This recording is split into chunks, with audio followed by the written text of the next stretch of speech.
Mrs. Kirton-Darling. Thank you very much.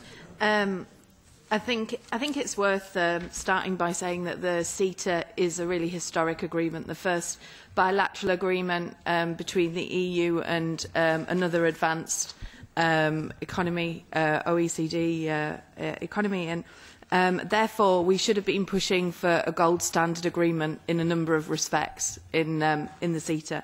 And there are 2 points that I'd like to come back on. One was already raised by David in his comments in terms of the Sustainable Development chapter.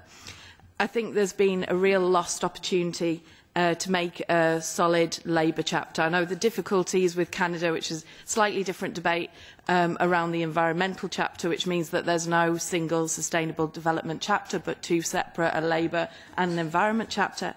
And it's deeply regrettable that neither of them are really at the level that they should be, considering the other agreements that we've concluded with other countries. Not only, as David said, in terms of the monitoring implementation, but without even having a reference to binding standards, that pushes us back. So we're not a NAFTA plus, we're very much behind an agreement, the NAFTA agreement, which was agreed 20 years ago. That's the first point, and therefore it would be interesting to know from the Commission what the rationale is to say that this is a good chapter, and to hear a bit of the explanation from your side. The second point is there are some really major innovations or developments with the CETA. One of them is the scope. And one of the major features is the strong services liberalisation in the agreement.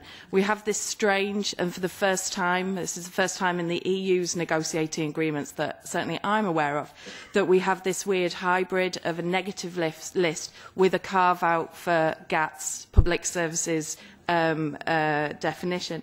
So I'd like to appeal to the Commission, because transparency isn't just about publishing documents, it's also about explaining to the public what those documents mean. And therefore we need to have a very clear view of what actually is included inside the services, offers and obligations inside the CETA. Public services are becoming a very, very big political issue also in TTIP. And I think that it's essential that we have transparency in that. So those are 2 points that I'd really like a response from the Commission.